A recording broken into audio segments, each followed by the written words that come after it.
यहोशू के किताब 7 अध्याय उसके 1 से लेके पढ़े। परंतु इसराइलियों ने हाँ ओके धन्यवाद। ये शुरू ऐसे करते हैं परंतु, इंग्लिश में उसको लिखा है बट। क्या है बट मतलब क्या बोलते हैं कि पहले जो काम जो हुआ है, अब मान लो मैं बताऊंगा स्नेहा अच्छी लड़की है, स्नेहा अच्छी लड़की है, बट अगर मैं बट डालता हूं क्या होगा? अच्छी तो लड़की है बट कुछ आगे है, कुछ है ना। पास्टर जी बहुत नाइस है बट डाल दिया तो देखना पड़ेगा। तो ये जो शुरुआत ही कैसा होता है, परंतु से शुरुआत होता है। इसका मतलब पहले कुछ बोल दिया है। क्या बोल दिया? 6 अध्याय उसके 27 आयत पढ़ेंगे, वहां लिखा है और यहोवा यहोशू के संग रहा। बोलो यहोवा यहोशू का संग रहा और यहोशू की कीर्ति उस सारे देश में फैल गया। परंतु है ना, फिर कैसे शुरू होता है? वो कहता है कि यहोशू के साथ प्रभु रहा, यहोशू के साथ प्रभु रहा।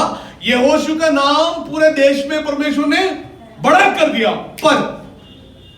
पर लोगों ने क्या किया? परमेश्वर के साथ विश्वासघात किया। प्रभु के दास ठीक है, यहोशू प्रभु के साथ ठीक है। यहोशू को तो प्रभु ने बढ़ा दिया, यहोशू को तो प्रभु ने आशीष दे दिया, यहोशू को तो देश में बड़ा कर दिया, पर लोग परमेश्वर के साथ विश्वासघात किया। मान लीजिए आपका पप्पा ठीक है, आपका पप्पा ठीक है, आपका पप्पा का नाम समाज में बढ़िया है, आपका पप्पा आपके लिए खाने का सारा कुछ देते हैं, सब कुछ ठीक है, सब बोलते हैं कि इसका बाप का नाम तो बड़ा है, पर बेटा निकम्मा, बेटा बिल्कुल खराब है, बेटा बाप का नाम को खराब करता है। इसलिए कहता है यहोशू का नाम पूरा देश में अच्छा था, कीर्ति था, पर उसके लोग जो है परमेश्वर का विरुद्ध क्या कर दिया? विश्वासघात कर दिया। इस विश्वासघात के बारे में हम बात में आते हैं। उससे पहले हम एक और बात देखेंगे। पिछले हफ्ते आपने देखा कि परमेश्वर ने इस्राएल लोगों को ऐसा जीत दे दिया। किसके ऊपर जीत दे दिया, विजय दे दिया? यरीहो के ऊपर। यरीहो क्या था? यरीहो दीवार नहीं था, यरीहो एक शहर था, एक देश था। यरीहो एक शहर था, उस शहर का दीवार था, उस दीवार को परमेश्वर ने गिरा दिया। यरीहो दीवार का नाम यरीहो नहीं है, दीवार का नाम यरीहो था। बोलो ना, दीवार का नाम यरीहो नहीं था। यरीहो में जो दीवार था, उस दीवार को उसने क्या कर दिया? गिरा दिया। अब ये दीवार के बारे में वहां लिखा है, दीवार बहुत बड़े ऊंचे दीवार है और दीवारों के ऊपर भी लोग रहते थे, दीवार के ऊपर भी लोग रहते थे। इसका मतलब आप समझ सकते हैं कितने बड़े दीवार। उस दीवार को गिराना इंसान से मुमकिन नहीं था। दीवार को इंसान नहीं गिरा सकता था। इसलिए परमेश्वर ने कहा तुम जाओ, गिराने का तरीका मैं बताऊंगा। क्या गिराने का क्या तरीका था? इंसान ने क्या किया? परमेश्वर ने कहा उसके चारों ओर क्या करना है? घूमना है और 7 बार घूमना है। और 7वीं बार आप जब घूमेंगे, 7वीं बार 7 बार घूमना है। जब आखिरी बार घूमेंगे आपको क्या करना है? तुरही फूकना है और आपके पास में जो मटके होंगे और उसको फोड़ना है। फोड़ो और ललकारो। ये क्या करेगा? ये जो दीवार गिर जाएगा। तुम यरीहो के अंदर जा सकते हैं, यरीहो के सारे लोगों को आप कब्जे में कर सकते हैं और उनको उस देश को तुम अपने लिए ले सकते हैं। ये परमेश्वर ने किया। परमेश्वर के वचन के अनुसार उन्होंने क्या कर दिया? मान लिया और परमेश्वर ने उनको विजय दिला दिया। परमेश्वर ने एक बार विजय देने के बाद उनके अंदर कॉन्फिडेंस आ गया। उनके अंदर क्या आ गया जी? कॉन्फिडेंस। विश्वास आ गया, कॉन्फिडेंस, आत्मविश्वास, कॉन्फिडेंस। कितने लोगों के अंदर कॉन्फिडेंस है? कॉन्फिडेंस है, बोलो ना, कॉन्फिडेंस है आपके अंदर? कॉन्फिडेंस है। पर हम कहते हैं ना कॉन्फिडेंस ओवर नहीं होना चाहिए, तो उसको क्या कहते हैं? Over confidence. ओवर कॉन्फिडेंस हमेशा क्या देता है? Over confidence. ओवर कॉन्फिडेंस हमें गिरा देते हैं, हम परेशानी में डाल देते हैं। कॉन्फिडेंस ठीक है पर ओवर नहीं होना चाहिए। नमक ठीक है पर ज्यादा, शुगर ठीक है पर हंसी ठीक है तो ज्यादा, शरारती ठीक है ज्यादा, सबके लिए एक लिमिटेशन होना चाहिए। जो लिमिटेशन जो बंदा जानता है ना, वो बैलेंस रहेगा हमेशा, जीवन में भी, हर एक बात में भी। आपके जीवन में हर एक बात में, हर एक चीज का लिमिटेशन आपको जानना चाहिए। कितने देर आपको मोबाइल देखना है, कितने देर देखना नहीं है, कितना खाना खाना है, कितना नहीं खाना चाहिए, हर एक लिमिटेशन होना चाहिए। कितना बोलना है, कितना नहीं बोलना चाहिए। ज्यादा बोलते रहेंगे वो तुम्हारे लिए प्रॉब्लम। सो हर एक बात का एक लिमिटेशन है, लाइन है। एक मैच्योर व्यक्ति, एक मैच्योर विश्वासी अपने जीवन का वो बैलेंस को जानता है, वो सीमा को वो जानता है, उस सीमा को पार कभी नहीं करता। चाहे वो बात करने में हो, व्यवहार करने में हो, मजाक करने में हो, या किसी के साथ लड़ाई झगड़ा करने में हो, एक लिमिटेशन है। उस लिमिट को कभी पार नहीं करना चाहिए। लिमिट को पार कर दिया तो डेंजर है। सो आत्मविश्वास ठीक है, कॉन्फिडेंस ठीक है, पर वो ओवर कॉन्फिडेंस नहीं होना चाहिए। यहां बंदों के अंदर ओवर कॉन्फिडेंस आ गया। ओवर कॉन्फिडेंस आ गया क्या है? अब यरीहो के उन्होंने गिरा दिया, यरीहो के दीवार को गिरा दिया, यरीहो देश के अंदर प्रवेश कर दिया, उस शहर के अंदर प्रवेश कर दिया। अब उनको जाना है एक आई करके एक नगर, ये वहां लिखा है ये नगर में जाना है। ये जो नगर है उसके विषय में वहां लिखा है, दो आयत में लिखा है, यहोशू ने यरीहो से ये नामक नगर के पास, ये नामक नगर, उसको इंग्लिश में एआई कहते हैं, ये नामक जो नगर है उसके पास आ गया। अब उनको सामने क्या है? ये नामक ये नगर को गिराना, उसके ऊपर चढ़ाई करना है। तब उन्होंने क्या किया? तो वो बड़ा इंटरेस्टिंग स्टोरी है। यहां उन्होंने कहा, जो उन्होंने क्या किया कि से लगा हुआ बेतेल के पूर्व की ओर है, कुछ पुरुषों को ये कहकर भेजा, ध्यान से सुनिएगा, ये कहकर भेजा, जाकर देश का भेद ले आओ। और उन पुरुषों ने जाकर ये का भेद लिया और उन्होंने यहोशू के पास लौटकर कहा, सब लोग वहां ना जाए, सब लोग नहीं जाना। उन्होंने जाके देख के आया कि जगह क्या है? छोटा है, जगह छोटा है, वहां का लोग भी कम है, इसलिए हम सब लोग वहां जाने का जरूरत नहीं, सब लोग जाने का जरूरत नहीं है। तो हम क्या करें? कुछ ही लोग जाएं। वहां कितने लोगों को बताया? वहां अगर 2 या 3 हजार लोग जाएं और जाके उनको क्या करेंगे? हम जीत कर वापस आएंगे, जीत कर वापस आएंगे। ओके। और ये इन्होंने कहा, तो यहोशू ने बोला, चलो कोई बात नहीं, हम क्या करेंगे? सब लोग जाने की जरूरत नहीं है, 2 या 3 हजार को है, बस चलो छोड़ देंगे। वो चले गए और प्रभु के वचन में लिखा है वो हार गए, वहां हार के वो भागकर वापस आ गए। उनमें से तकरीबन 33 लोग मर भी गए, 33 लोगों का मृत्यु भी हो गई। उन्होंने क्या सोचा? हमने यरीहो का दीवार को तोड़ सकता है तो हमारे अंदर क्षमता है। अगर हम मुश्किलों को पार करके यरीहो जैसा बड़ा जो शहर है इसके ऊपर फतेह पा सकते हैं, तो ये नामक जो नगर जो है हमारे सामने कुछ भी नहीं है, ये छोटा है, लोग कम हैं, इनको हम आसानी से गिरा सकते हैं, हमें किसी की जरूरत नहीं है, हम गिरा देंगे। ये अपना ओवर कॉन्फिडेंस को लेकर एक नगर के अंदर चला गया और भागकर वापस आ गया, वो हार गए। प्रॉब्लम क्या है? वहां लिखा है कि 5 आयत पढ़ना। तब एक रहने वाला उनमें से कोई 36 पुरुष मार डाले और अपने फाटक से शगारीम तक उनका पीछा करके उतराई में उनको मारते गए। तब लोगों का मन पिघल कर जल सा बन गया। वो कहता है लोगों का मन पिघल कर क्या हो गया? जल सा बन गया, पानी जैसा हो गया, पानी जैसा हो गया। क्यों? कारण क्या है? कारण ये है, जब से परमेश्वर ने उनको बुलाया, लेकर आया, उन्होंने कभी हार का सामना नहीं किया था। कभी हार का सामना नहीं किया था।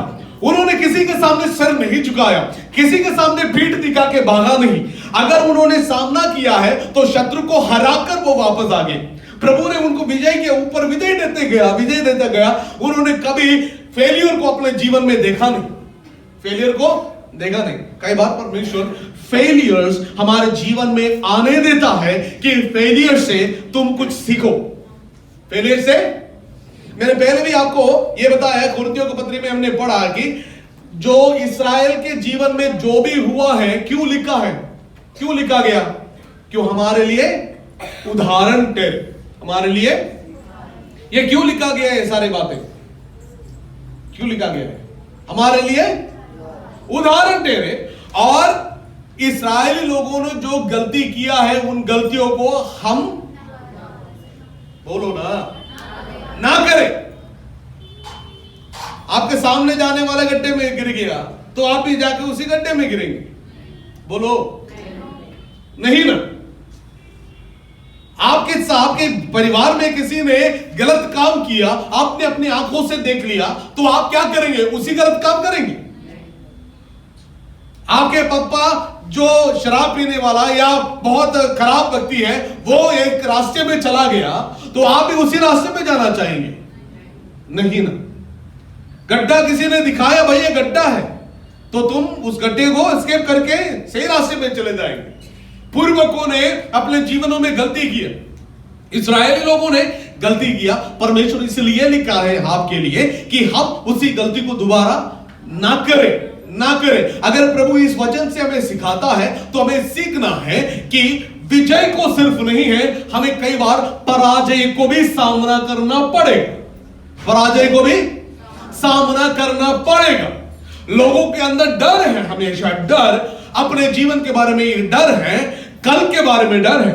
बड़ा डर जो है, कल के बारे में डर है, मृत्यु के बारे में डर है, और बड़ा डर यह है फेलियर्स के बारे में डर है, पराजय के बारे में डर है, हार के बारे में डर है। क्यों? अगर मैं हार गया तो क्या करूंगा? अगर मैं एग्जाम में फेल हो गया तो मैं क्या करूंगा? हाँ, मैं अगर बिजनेस शुरू किया और फेल हो गया तो क्या करूंगा? सेवकाई शुरू किया, अगर फेल हो गया तो क्या करूंगा? डर, करने से पहले डर। प्रभु कहता है तो कर ले, अगर पराजय हो गया उस पराजय से मैं तुम्हें कुछ सिखाऊंगा। परमेश्वर डर के मारे तुम्हें बैठने के लिए नहीं बुलाया, तुम्हें करना है तो प्रभु तुम्हारे लिए रास्ता खोलेगा। पर यहां प्रॉब्लम क्या आ गया कि इनको ये कभी पराजय को सामना नहीं किया था। इन्होंने विक्टरी मतलब जय को ही देखा। इन्होंने जहां भी गया वहां सब उनको विजय मिल गया और जाकर सबको साथ लड़ाई करके विजय प्राप्त करके आया था। पर ये नगर में चला गया, पर पहली बार उनको क्या मिला? हार मिला, और उनको पीठ दिखा के भागकर आना पड़ा। उनमें से 36 लोग मर भी गए हैं। उनके हृदय जो है पानी जैसा हो गया, जल जैसा हो गया, पानी जैसा हो गया। अब क्या करें, कैसे करें? क्या हो गया? प्रॉब्लम हो गया। क्या हो गया? कहां प्रॉब्लम हो गया? प्रॉब्लम कहां हो गया? क्यों हार का सामना करना पड़ा?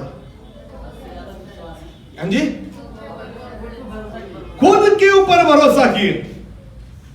भैया पहले तुम्हें जेरिको में जाने के लिए प्रभु ने बोला। जेरिको में जाने के लिए किसने बोला था? प्रभु ने बोला। जेरिको की दीवार को 7 बार घूमने के लिए किसने कहा? प्रभु ने कहा।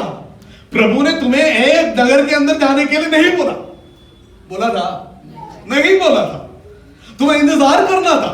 तुमने सोचा प्रभु ने जैसा पहले किया ना वैसे प्रभु का पैटर्न होगा, मैं भी करते जाऊंगा। प्रभु यही चाहता है। नहीं, परमेश्वर का चाहत को पहले सुन लीजिएगा। प्रभु क्या चाहता है तुम्हारे जीवन से? तुम्हारे मन मर्जी ना करना। तुम सोचते हैं शायद यही होगा प्रभु की इच्छा, यही नहीं है प्रभु की इच्छा, ये नहीं प्रभु की इच्छा। हमें चाहिए प्रभु को पहले, हमें चाहिए पहले प्रभु को चाहिए, हमें सब कुछ, पर जब विजय हो गया, सब कुछ हो गया, फिर हमारे अंदर कॉन्फिडेंस हो जाता है, अरे हम देख लेंगे, हमें पता है। पहले हमें शत्रु को सामना करना था, तब हम रोते थे, प्रभु मदद करो। एक बार विजय हो गया तो हम बोलते हैं अभी क्या प्रभु चाहिए, अभी कौन चाहिए, हमें किसी का जरूरत नहीं है, हम खुद कर लेंगे। पहले हमें क्या करते थे, हम लोग प्रभु से प्रार्थना करते थे, प्रभु मुझे चंगाई चाहिए, प्रभु मेरे परिवार में आशीष चाहिए, मेरे परिवार में इतना मुश्किल परेशानी है और शत्रु का जो दबाव है हमारे अंदर, प्रभु मुझे मदद करो। मैंने प्रार्थना कर लिया, प्रभु ने छुड़ा लिया।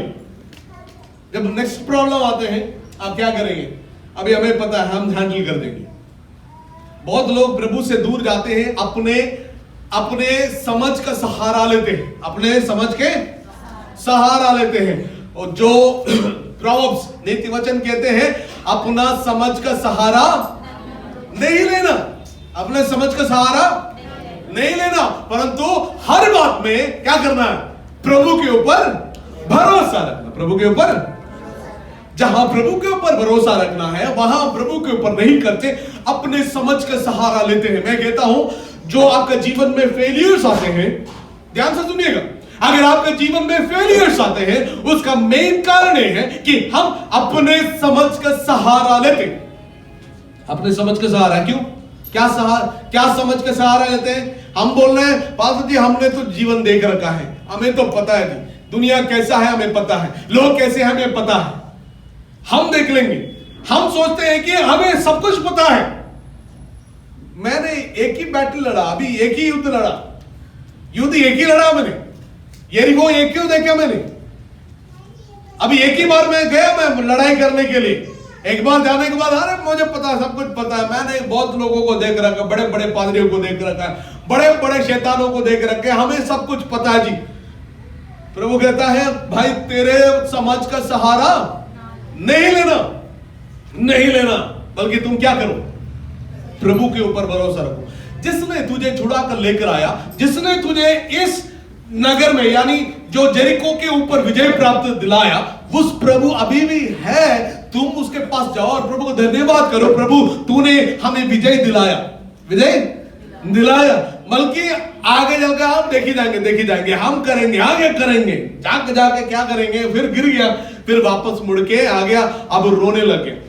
वहां लिखा है यहोशू पूरे दिन, यहोशू और वहां के जो पूर्वकों ने पूरे दिन परमेश्वर के सामने मुंह के बल गिरा और लेटा रहा, मुंह के बल गिर के लेटा रहा।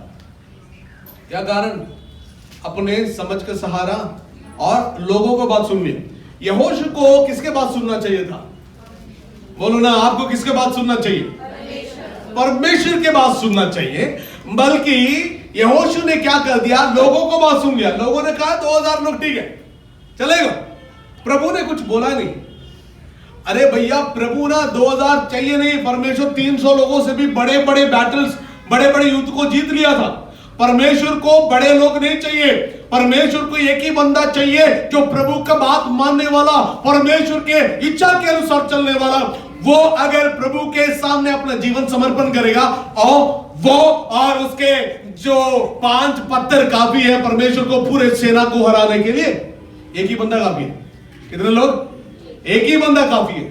प्रभु को 2-3 हजार का जरूरत नहीं है, पर प्रभु बोलना है। जब प्रभु बोलेगा तब जाना है। प्रभु बोलने से पहले तुम्हें लगता है ये शायद प्रभु का इच्छा होगा, तुम्हारे बुद्धि का सहारा नहीं लेना। चला गया वो, हार को देख लिया और वापस आ गया। एक बात अपने मर्जी किया, दूसरा परमेश्वर के बातों को नहीं सुना, लोगों की बातों को सुन लिया। लोगों से मैं आपको बताऊं, लोगों से राय लेना सही है, सलाह ले लो, लोगों से सलाह ले लो, डिसीजन परमेश्वर को लेने दो। डिसीजन कौन लेगा? आप लोगों के पास जाना है, लोगों से पता करना है, लोगों से पूछ लो भैया ये कैसा है, क्या करें। पर वो भैया तुम्हारे जीवन में डिसीजन नहीं लेगा, डिसीजन प्रभु लेगा। प्रभु के सामने बैठो और प्रार्थना करो, प्रभु मैं क्या करूं। 100 बात 100 लोग बोलेंगे आपको, तुम्हें उनको सुनने के लिए प्रभु ने नहीं बुलाया। तेरे परिवार वाले बोलेंगे, तेरे भाई बहन बोलेंगे, पड़ोसी बोलेंगे, तू क्यों गया वहां, चर्च में क्यों गया, तू यीशु के पीछे क्यों गया, यीशु की आराधना क्यों करते हैं। 10-15 लोग तुम्हें बोलेंगे, पर तुम्हें उनके बात सुनना है, पर करना किसका है, अपने अपने। ये बात हमारे, हम भी लोगों को सुनते हैं, करते हैं, अपना भी नहीं करना। वो दुनिया में बोलते हैं सुनो सबका करो, ये दुनिया का, पर सुनो सबका करो परमेश्वर का, ये प्रभु के वचन के अनुसार। तो सलाह ले लो, पर प्रार्थना करो प्रभु से, प्रभु तू क्या चाहता है मेरे जीवन में, मैं भी नहीं, प्रभु तू क्या चाहता है मेरे जीवन में। प्रभु तुम्हें समझाएगा, तुम्हें बताएगा क्या करना है। जब प्रभु की इच्छा के अनुसार जीवन में आगे जाएगा, हार का सामना करना पड़ेगा। अगर हार का सामना कर दिया तो पीछे मुड़कर देखना है, प्रभु हमने कहा गलती की, प्रभु हमने कहा।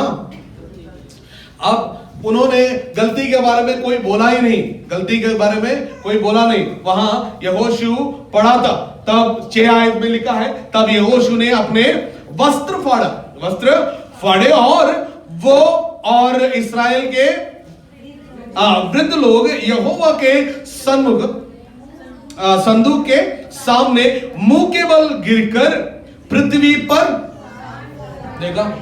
ऐसे ही कि वो पड़े, पूरे दिन पड़े रहे, और परमेश्वर को वो कंप्लेन करता है। कई बार हमारे जीवन में हार का सामना करते हैं, हम प्रभु को बोलते हैं, प्रभु ऐसा क्यों कर दिया मेरे जीवन में, सब कुछ ठीक चल रहा था ना, तूने क्यों कर दिया, तुझे कोई अकल बुद्धि है, मैं दूसरों के सामने मैं हार के आ गया। वही बोल रहा है वहां, पढ़ के देखना अच्छे से 7 आयत में। यहोशू ने कहा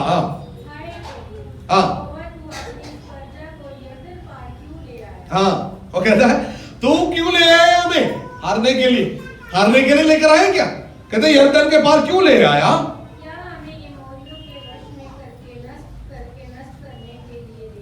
हाँ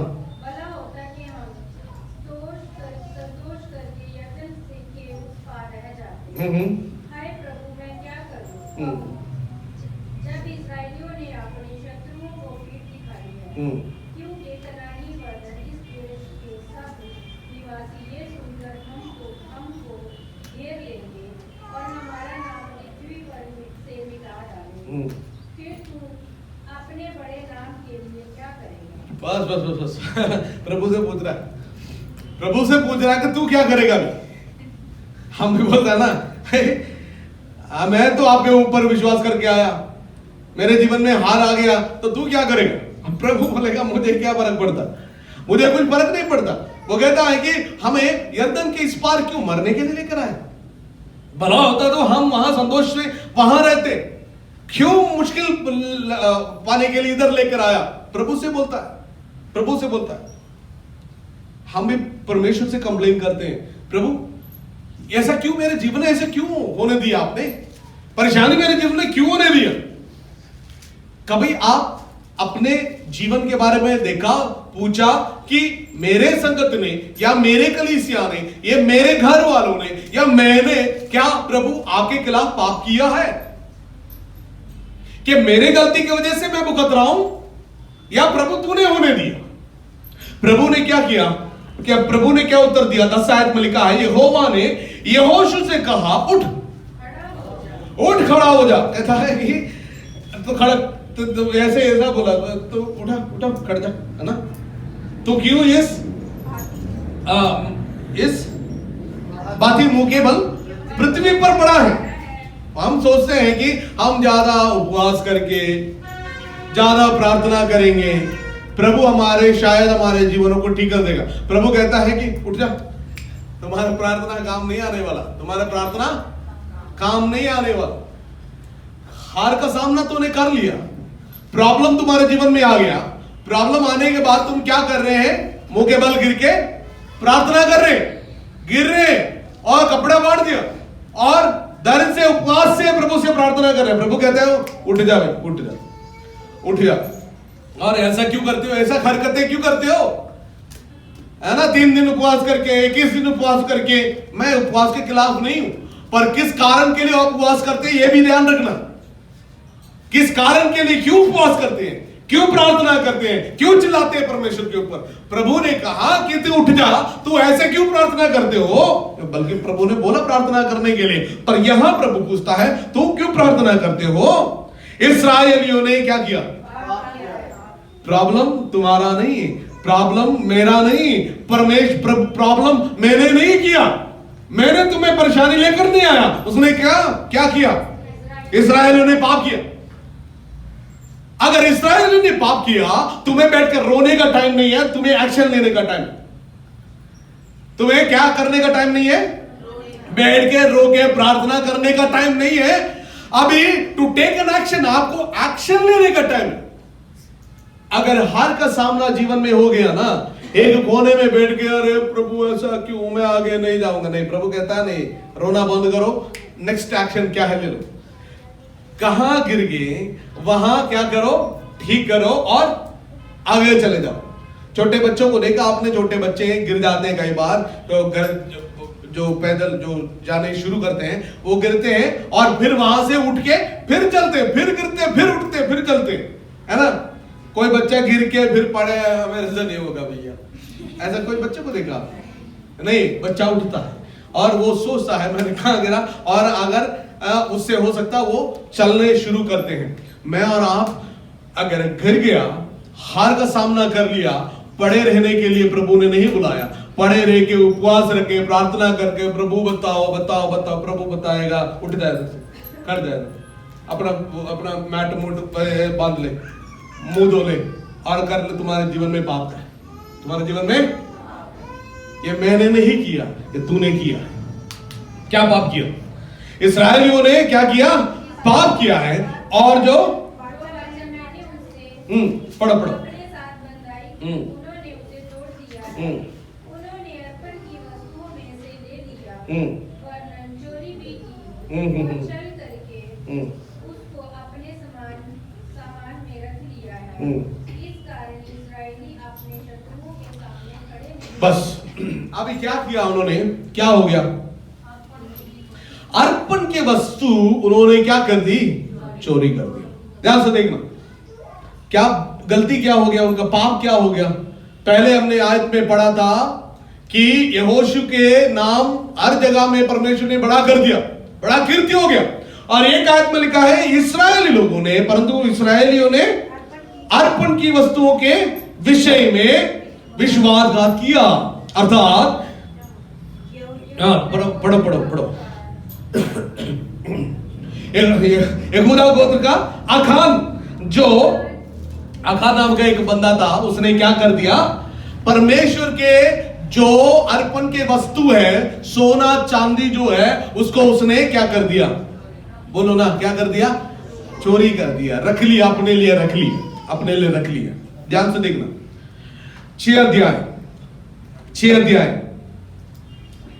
17 आयत, 6 अध्याय 17 आयत से पढ़ना। और नगर और जो कुछ उसमें है यहोवा के लिए, जो नगर और जो कुछ उसमें है यहोवा के लिए अर्पण की वस्तु। नगर, कौन सा नगर, यरीहो नगर, बोलो ना यरीहो। यरीहो नगर के सारे वस्तुएं, सारे चीजें किसके लिए है, यहोवा के लिए अर्पण के वस्तु है। यरीहो के हर एक चीजें, चाहे वो इंसान है, चाहे वो सोना चांदी है, घास है, कुछ भी है, वो किसके लिए, परमेश्वर यहोवा के लिए अर्पण के वस्तु है। और 19 आयत पढ़ना। सब चांदी सोना और जो पात्र पीतल और लोहे के हैं वे यहोवा के लिए पवित्र हैं और उसी के भंडार में रखे जाएं। बस, सोना चांदी और पीतल किसका है, किसका है जी, यहोवा का है। सोना चांदी और पीतल किसका है, यहोवा का है। और ये कहां लेकर आना है, यहोवा का भंडार में रखने के लिए तुम्हें लेकर आना है, इसको लेकर आना है। पर उन्होंने क्या कर दिया, आखान करके एक व्यक्ति था, बंदा था, उसने क्या कर दिया, उसमें से कुछ अपने लिए रख लिया। उसने कैसा रखा? उसने मिट्टी में उसको दबा के रख दिया, मिट्टी के अंदर डाल के उसने दबा के रख दिया। ये किसी ने नहीं देखा। कौन? हेलो, किसने? किसी ने नहीं देखा।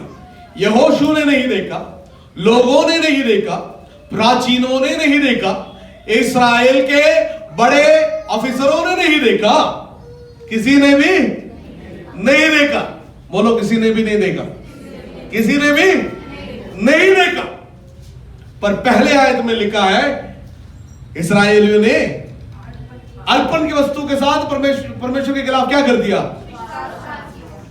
किसने देखा? किसी ने भी जब नहीं देखा, याद रखना, कौन देखता है?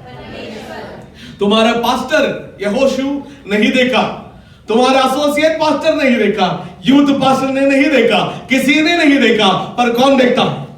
तो प्रभु के साथ क्या करता है? परमेश्वर को देने वाले चीजें नहीं देते हैं, तुम अपने लिए रखते हैं, तो कौन देखता है?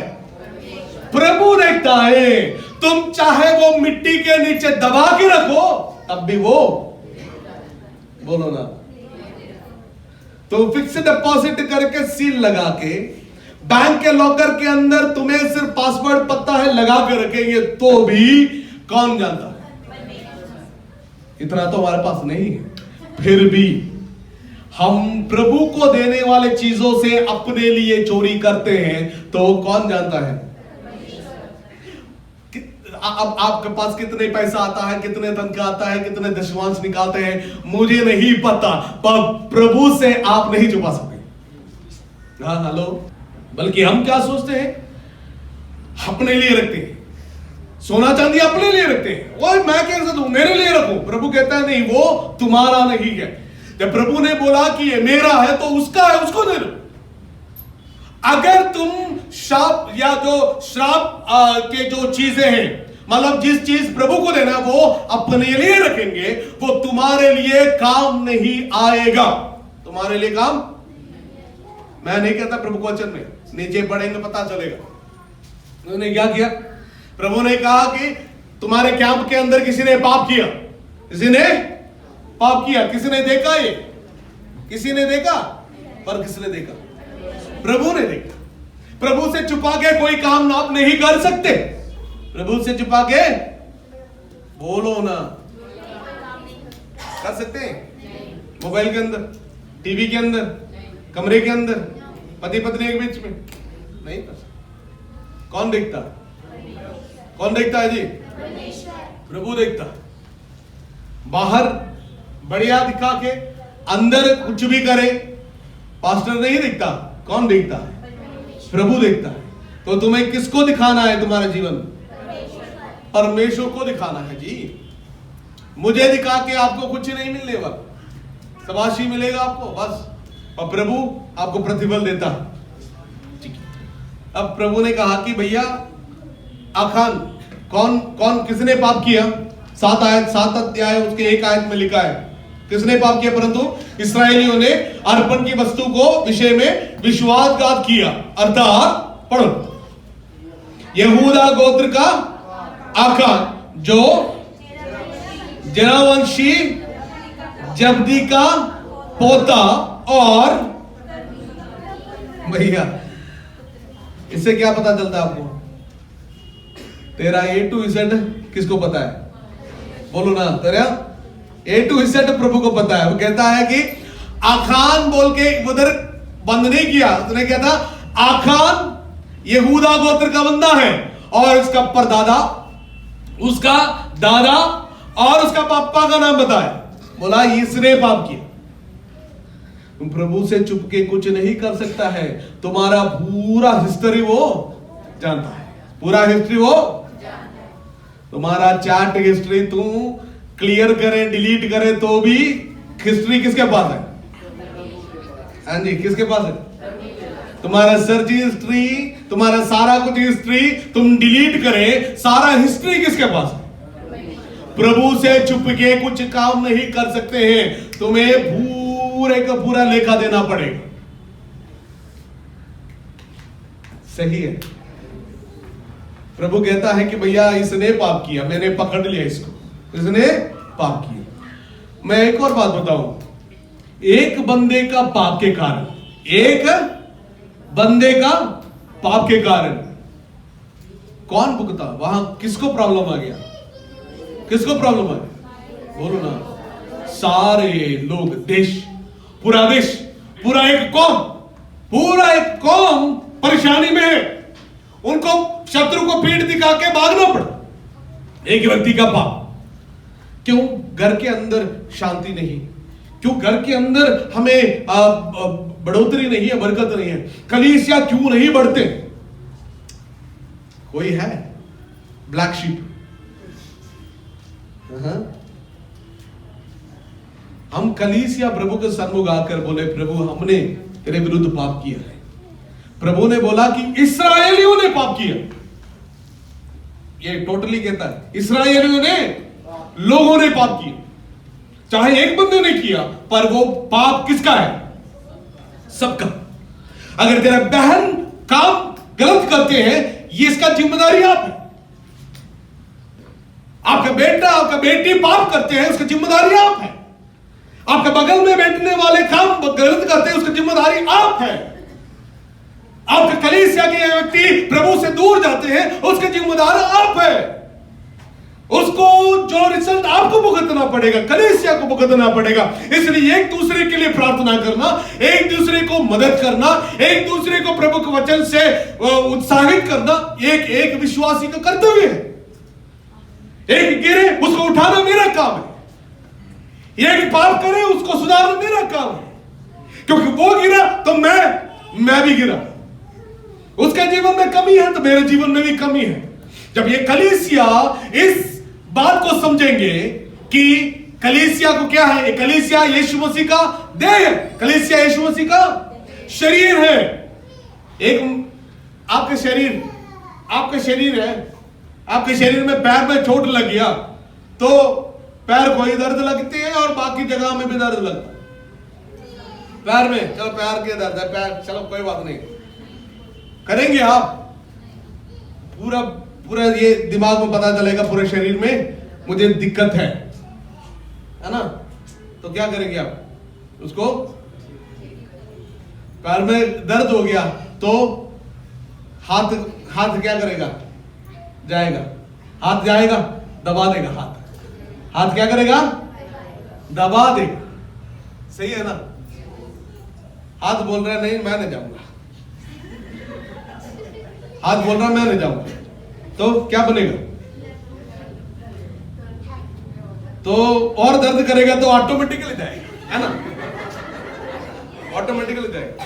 तुम्हारा बॉडी इस तरीके से बनाया हुआ, कलीसिया भी एक शरीर है, कलीसिया भी एक शरीर है। एक को चोट लग गया तो दूसरे जल्दी जाना चाहिए। दिमाग में वो आएगा, मैसेज आएगा, भैया तुम जल्दी चले जाओ। एक हाथ से नहीं होता, दूसरे हाथ भी चले जाता है ना? और हाथ चला गया, वहां खुजने लगता है कि हमारा फिंगर भी वहां काम करने लग जाता है। सही है ना? तो शरीर में सब लोग ही एक साथ काम करता है। ये अलग, वो अलग, ये अलग, वो अलग नहीं, हम सब एक है। बोलो हम सब एक है। प्रभु धन्यवाद, आपने सुन लिया, मैं प्रभु को बोल रहा था, हम सब एक है जी। तो मेरा भाई मेरा बहन गलत करते हैं तो उसको सुधारने का कर्तव्य मेरा है। अगर उनके जीवन में कमी आ गया तो मेरे कलीसिया के अंदर कमी आ गया, प्रभु हमारे बीच में कार्य नहीं करेगा, काम नहीं करेगा। सही है ना? बिल्कुल। हम सब एक मन होकर आराधना करने के लिए बोलते हैं, एक आदि इधर उधर घूमते हैं मन में, तो एक मन हो गया, फिर आराधना ऊपर जाएगी। आप आराधना चर्च में आके क्यों करते हैं? आराधना घर पे भी कर सकते हैं। आप प्रभु की आराधना घर पे करते हैं, चर्च में आइए क्यों करते हैं? एक मन होकर आराधना करते हैं, है ना? एक मन होकर आराधना करने के लिए आते हैं तो एक बगल में बैठ के कल के मैच के बारे में सोचें, कल के एग्जाम के बारे में सोचें, और आने वाले दिनों में मैं अपने गर्लफ्रेंड को बॉयफ्रेंड को कौन सा गिफ्ट देने के बारे में सोचे। इधर एक बंदा बैठ के सोच रहा है, अगर सोच रहा हो तो उसका मन क्या है? इधर है नहीं, गायब, एब्सेंट। तो पूरा मन कहां हो गया? है ना?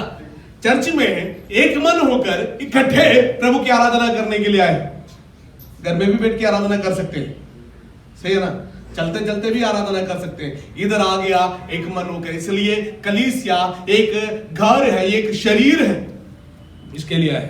तो हमारे जीवन में कोई कमी आ गया, किसी के पास कमी आ गया, हम उसको सुधारना, उसके लिए प्रार्थना करना, उससे बात करना, उसका काउंसलिंग करना बहुत जरूरी है। तो एक बंदे ने गलती कर दिया, पूरे जो इस्राएल लोग हार का सामना करके वापस आना पड़ा। प्रभु ने बुलाया, प्रभु ने क्या कर दिया? उसको यहोशू को बोला, आकान ने पाप किया, आकान के परिवार को बुला, आकान के परिवार, आकान के सारे चीजें, आकान के सारे खानदान को बुलाओ, बुला के उनके लेकर आओ, उनको लेकर आकर उनके ऊपर क्या करना है? क्या करना है? पथराव। उनको पथराव करो। क्यों पथराव क्यों करना है? मसाज करने की? पथराव क्यों करना है? सजा। कौन सा सजा? कौन सा सजा है? मारना। प्रभु के साथ, ध्यान से सुनना, प्रभु के साथ तो विश्वासघात करता है, उसके लिए पुराना नियम में क्या सजा? सजा क्या था? उधर ही प्रभु के पैसा किसी ने रख लिया, प्रभु से चोरी कर लिया, तो उसी वक्त क्या है? मारना। नया नियम में भी एक स्टोरी है अनन्या और सफीरा के बारे में। कभी पढ़ा आपने अनन्या सफीरा? अनन्या सफीरा ने अपना जमीन बेच दी, ठीक है? मैं काफी दिनों के बाद आपके बीच में आया तो मैं ज्यादा टाइम लूंगा जल्दी खत्म कर दिया। अनन्या सफीरा ने पहले क्या करता था? उन्होंने प्रचार किया यीशु जल्दी आने वाला है, यीशु जल्दी आने वाला है। तो लोगों ने सोचा अरे हमें घर परिवार, घर जमीन रखे हमें कोई फायदा नहीं है, इसलिए क्या करेंगे? उसको बेच बाच के जो पैसा आता है वो कलीसिया में डाल देंगे, क्योंकि कलीसिया में लोग इकट्ठे रहते थे उन दिनों में, क्योंकि यीशु आने वाला है। जब यीशु आएगा एक ही जगह से हम शिफ्ट हो जाएंगे, ये सोच के सारे लोग एक ही जगह में रहने शुरू किया था। तो उन्होंने क्या सोचा कि हम क्यों हमारा जमीन जायदाद वहां रखना है, वहां बेच बाच के पैसा लेकर आओ, चर्च में दे दो। उन दिनों के पास्टर कौन था? वो पतरस के हाथ में दे दो, वो जितने भी लोग थे सबको खाना खुना दे देंगे, इधर ही आराधना करेंगे, इधर ही वचन सुनेंगे, इधर ही बैठेंगे। ये सोचकर उन्होंने कहा था। अनन्या और सफीरा ने क्या कर दिया? बेच दिया, सारा सामान बेच के वो कुछ चीजें अपने लिए रख दी, कुछ चीजें अपने लिए रख दिया, कुछ लेकर आके पतरस को बोला हमने सारा कुछ बेच दिया जी, प्रभु को देगा, है ना? सारा कुछ बेच के दे दिया करके उन्होंने झूठ बोला। झूठ बोलने के कारण क्या हो गया? दोनों ने उधर ही मर गए, उधर ही। जो प्रभु की चीजें जो लेता है उनके लिए सजा क्या था? क्या है? मृत्यु। किसी ने ऐसा बोला अगर आज भी प्रभु ऐसा किया होता, ध्यान से सुनना, अगर आज भी परमेश्वर के सामान रखने वाले, दशमांश नहीं देने वाले, कमाई से प्रभु को नहीं देने वाले को प्रभु मार डालता आज भी, तो हमारे चर्च के सामने कितने एम्बुलेंस को मुझे खड़ा करना पड़ता है। प्रचार करते करते मैं अभी चले जाऊंगा कई बार है ना? किसी ने बोला एम्बुलेंस संडे सारे एम्बुलेंस के सायरन इधर से सुनाई देगा, क्योंकि चर्च में जाने वाले सारे नहीं देते हैं, प्रभु का पैसा रखते हैं। पर प्रभु का धन्यवाद, परमेश्वर उन दिनों के जैसे आज हमसे व्यवहार नहीं करता, पर प्रभु चाहता है कि हम अब उसके साथ ईमानदार रहें, है ना? प्रभु को देना है। परमेश्वर ने उनको मार डाला, उसके बाद प्रभु कहता है अब उठ जा, चले जा। कहां? ये नगर में चले जा, मैंने उनको तुम्हारे हाथ में दे दिया। मैंने बोला मैंने उनको तुम्हारे हाथ में दे दी। हालेलुया। जब प्रभु ने बोल के वो चला गया ना, ये नगर में क्या हो गया? विजय वो प्राप्त कर लिया। हालेलुया। जब तक प्रभु नहीं कहता तब तक तुम नहीं करना, अपने बुद्धि का सहारा नहीं लेना। दूसरा, परमेश्वर के जो देना है उन चीजों से हम चोरी ना करना। और ये चोरी उसने कैसा किया पता है, वहां लिखा है, ये भी हम पढ़ के, ये इंपॉर्टेंट है, इसलिए ये बहुत इंपॉर्टेंट है, इसको पढ़ना है। 16 आयत से पढ़ना, 16 आयत, 7 अध्याय उसको 16 आयत से। यहोशू सवेरे उठकर इस्राएलियों को गोत्र गोत्र करके समीप ले गया और यहूदा का गोत्र पकड़ा गया। पढ़। तब उसने यहूदा के परिवार को समीप किया और जहरवंशियों का कुल पकड़ा गया।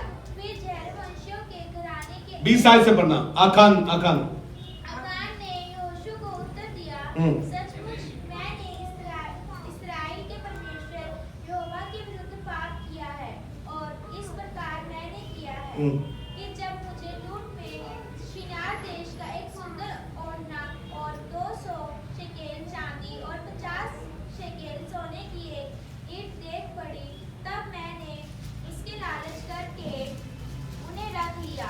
वह मेरे डेरे के भीतर बस अकान अभी एक्सप्लेन करता है कि मैंने कैसे पाप किया। उसने बोला मैंने इस्राएल के परमेश्वर के खिलाफ मैंने क्या कर दी, पाप कर दी। इस्राएल के लोग परमेश्वर के खिलाफ मैंने पाप कर दी। उसने कहा कि मैंने क्या कैसे पाप किया, मैंने देख लिया, मैंने देख लिया, फिर उसके बाद लालच कर लिया। देख लिया पाप के साथ आता है पता है, देखने से, परीक्षा देखने से। हवा ने कैसे पाप किया, हवा क्या क्या देखने में सुंदर लगा, फल देखने में सुंदर लगा, आंख के द्वारा आपको अच्छा लगता है, फिर दिल, बोलो ना, दिल चाहता है, आंख देखता है, दिल चाहता है, जीवन जाता है। सही है। आंखों से उसने देख लिया कि क्या है, ये सुंदर है, और दिल में बटरफ्लाई उड़ने लगे, पेट में बटरफ्लाई उड़ने लगे, तितलियां उड़ने लगी, अच्छा लग रहा है मुझे। और अगर कर लिया तो क्या है, पाप इसी तरीके से आता है।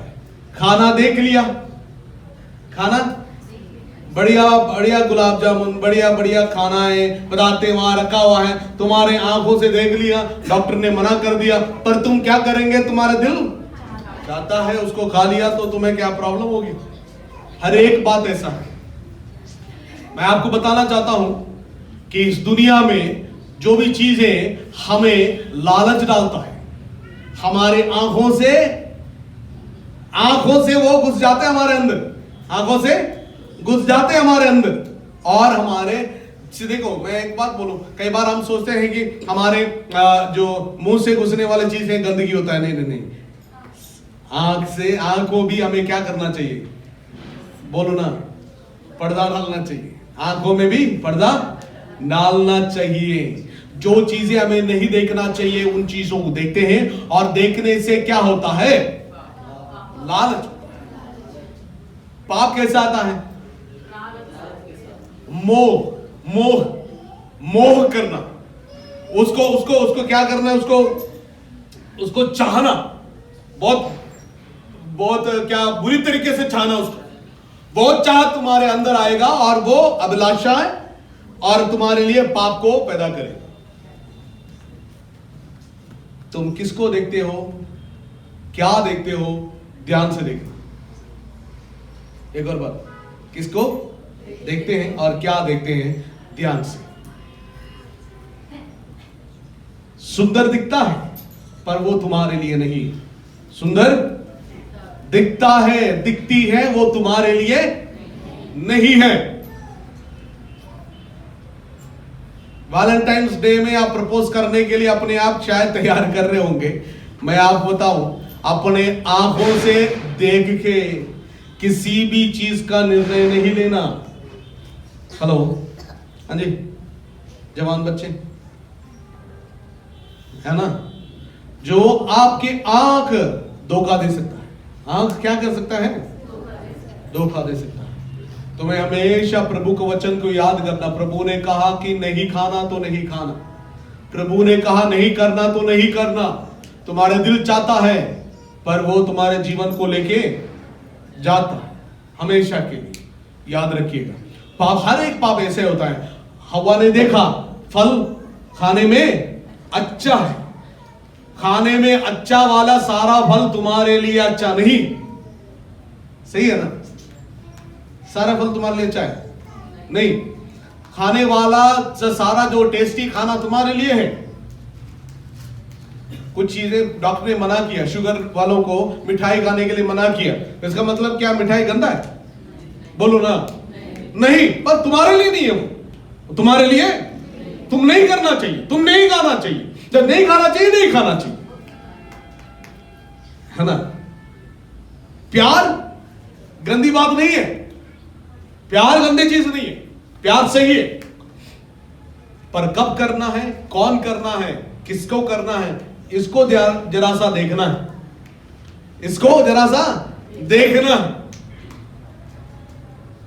तुम खाते घर से अपने मम्मी पापा के सहारे में रहते हैं। अपने मम्मी पापा कमा के जब तक देते नहीं है तब तक हमारे पेट नहीं भरता। तब से शादी के लिए चले हुए हैं। छोटे बच्चे अभी से प्लान कर रहे हैं शादी के लिए।